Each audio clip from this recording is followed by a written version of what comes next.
Hello everyone, I am Tacit and today I'm going to be going over the new Gems of War Mythic of Hatir and Scroll. This is the Season 5 Mythic that ended up coming in for Gems of War. Similar to these, it basically has 3 or 4 release dates depending on how you look at it. One of them was today. If you bought the bigger pass, you could end up getting it a week early, which is right now. Aside from that, if you bought the normal pass, you'll be able to get it next Monday. As soon as reset, you'll be able to go get the last little bit of points, complete out the pass, and then have the Mythic. And if you're playing free to play, the main 2 ways that you would end up getting it is the standard wait until it comes into soulforge and get it with 4,000 diamonds, or 2 Maugrim Woods events from now. You'll be able to get it in the event key drop table. Do keep in mind the Maugrim Woods event that happens next week, you will not be able to get this troop in the drop table. Anyways, as far as this thing, I'd probably say it's around B tier or so. It's really similar to that of Glaceon. Glaceon is a 20 mana cost legend that converts a color into a different color and then another color into Doom Skulls, and this is a very similar premise in that it will be doing a specific color into lycanthropy, which is the first one that has a power gem like this in the double convert, and another gem, specifically yellow, to Doom Skull. So basically it has a double convert into the Doom Skull related one. It does have a backup summon as well, which is a Winter Wolf or Warg, with the Winter Wolf most likely being the better one in most situations. Main thing to note about this is it does double block its color. However, given that it has a 23 mana cost into the Doom Skulls, it actually can end up mana accumulating somewhat decently. Compared to something like Glaceon, which is 20 mana costs with only 2 colors, this actually ends up accumulating mana a little bit better once it gets its first cast off due to the amount of explosions you get from Doom Skulls. One other thing that is very relevant is it has a bit of a Divinish Bala and Forest Guardian kind of mechanic going towards it, in that lycanthropy gems do count as purple mana. The reason why this is relevant, of course, is one of its 3 colors is indeed purple, so it does feed color right back into itself. Its typing is also pretty relevant, Beast and Elemental. It's generally going to be used with Beast because of Forest Guardian synergy. Not only are they from the same kingdom, which has a decent amount of synergy there, but they also have no mana conflict, plus you get 50% mana start from it. The other one, of course, is Mirage Queen. However, until we get an Elemental Hero class, I don't personally feel like the Elemental route will end up working as well. However, once we do get an Elemental Hero class, it's definitely something you want to keep an eye on as far as its viability.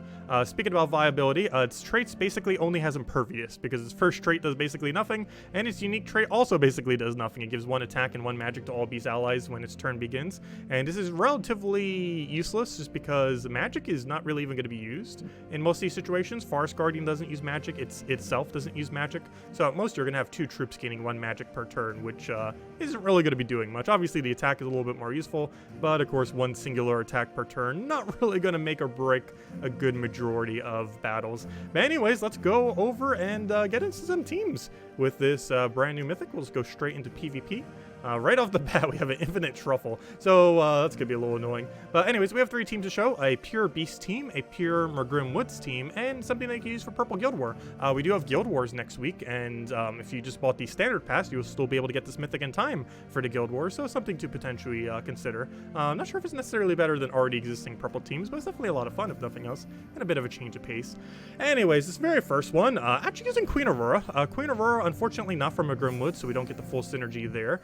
However, it is still pretty useful for its final trait, gives 1 to all mana colors, basically as a link. It has a little bit of a weird interaction as of a couple years ago when traits don't multi-trigger anymore. However, it's still really good for accumulating a lot of extra mana. The other big of a downside that doesn't have is Cleanse. However, this is kind of displaced a little bit by the fact we have Impervious, so we don't necessarily even need to cleanse as much as we potentially might need to otherwise.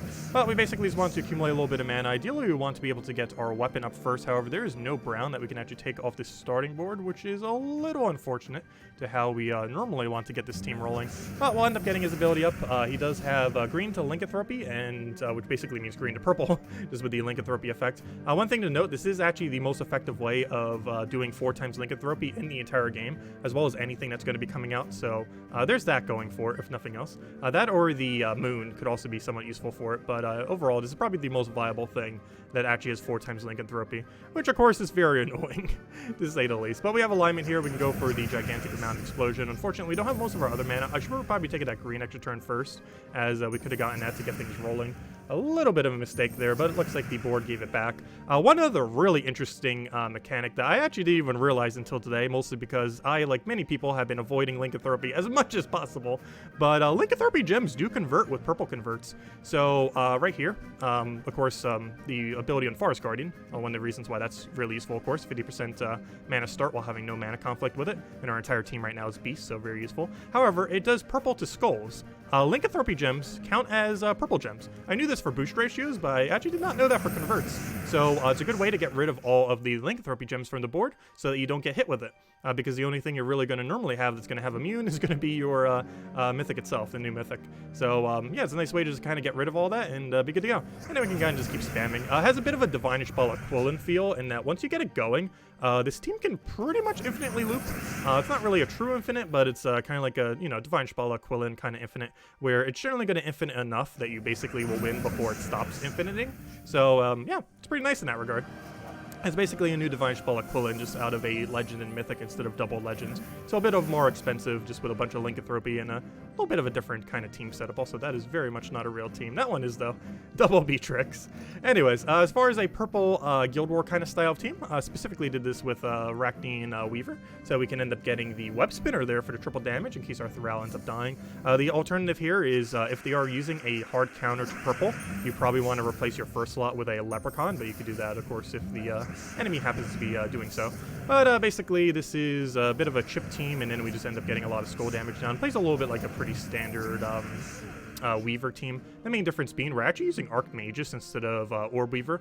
Main reason for this is we can actually get +3 purple, +2 purple off of its final trait, plus an additional one if you have it at level 70. It also has that little bit of extra damage there, so we can end up just doing the Life and Death into the Weaver and pretty much be good to go. Of course, we could do the converts whenever we want to also control. We also have 2 ways of summoning, both with this and with the Weaver off of the kills. Also, one thing to keep in mind, his 2 summons can be transformed, of course, so if you want to get something stronger in a given battle, if you're in a desperate situation, you can go and summon the Winter Wolf and Warg, and then use your ability, even if it'll miss, and then have the enemy lycanthropy your team. It will not get inflicted with lycanthropy, but the 2 summons, or whatever summons you end up doing, he summons 1 at a time, but the summons that you end up doing will get inflicted with the lycanthropy, and you can try getting them to transform into something else. For Guild Wars, you probably wouldn't want to do that, but outside of Guild Wars, or even if you're in Guild Wars in a sticky situation, could be a nice backup plan to end up not losing, which is always nice.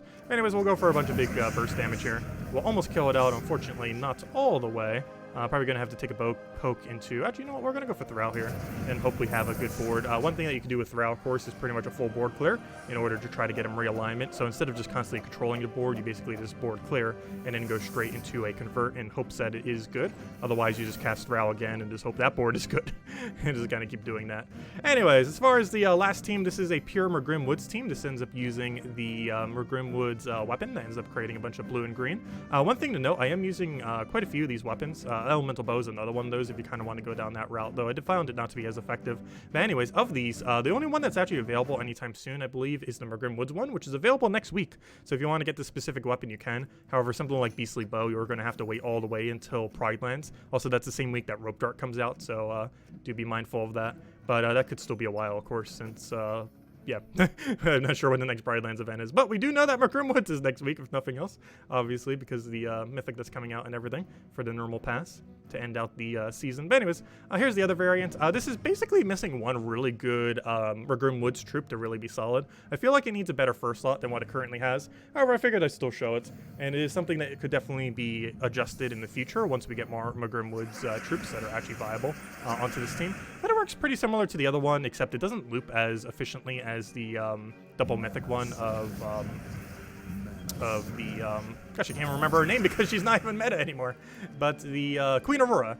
It's not as effective at looping as the Queen Aurora team, but this one luckily only requires the 1 Mythic instead of 2, and most rest of the team is pretty cheap because this weapon you get next week. Forest Guardian is a legend that you can also get in Event Key Drop Table, and this is a common. So a lot cheaper if you're already going to be getting this off the Season Pass. A lot more accessible to end up building this team compared to the one that requires Queen Aurora. But anyways, do we have anything good? We do if we had you at full mana. Unfortunately, one slightly bad thing about this team is it does block a little bit on green, but now that we have full mana, that kind of fixes that issue. So do we have any kind of good alignment here? Yes, we do, so let's get it rolling. So similar to the other one, you kind of just do the Forest Guardian, or you do the gosh, I keep forgetting his name, the Hatir and Scroll, and then you do straight into Forest Guardian, which of course gets everything converted, and you're pretty much just good to go. Let's see, we'll take another skull there, get a nice bit of damage. Almost feel like going for another one. This will probably miss if we go for it. Also, keep in mind, if you ever see it on the board, I probably should have done it a little bit earlier, but if there's 13 plus green on the board, though we can't do it now because there's not, you can end up going for the Entangle, and he'll end up doing 4 times damage, because he does 2 times to Entangle, and he also Hunter's Mark, so in total that'll be 4 times, which will pretty much just one-shot everything, which is pretty nice. We'll go for the poke there, here. He's currently 100 mark, so he does still take the double damage if nothing else. And then we'll go for a little bit of mana poke and then probably clear it out because I don't believe we have full alignment right now. We have a little bit. Oh no, we do have the extra turn off the purple there, so we'll go for that. Get a nice little convert there. We can actually take this right down. Oh no, that's not an extra turn though. Let's see. We don't have the damage to do this, do we? Actually, yes, we can take that. We take that over. And that should be a match. And just take that, boom. Yeah, that's pretty much the new Mythic. Overall, definitely pretty fun to use. The most effective way to apply lycanthropy, though more often than not, I don't even think we triggered a single lycanthropy this battle because normally you're winning before it's relevant. I'm not really sure overall where you're really going to be using this. While it is kind of nice to have another double converter skull spam, I don't feel like it's super meta anywheres. Like maybe you might use it in Guild Wars. Tower of Doom, it probably won't be quick enough. For PvP, there's other options, so not really sure where it's going to be used.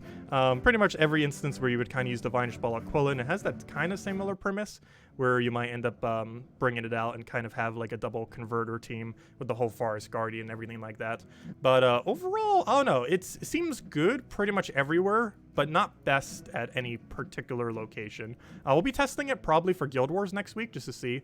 Probably Purple Guild War, but we might test a different day, but most likely Purple, just to kind of see what it can end up doing overall score-wise. But that's pretty much the Mythic. It's not a bad one for sure. It's definitely usable.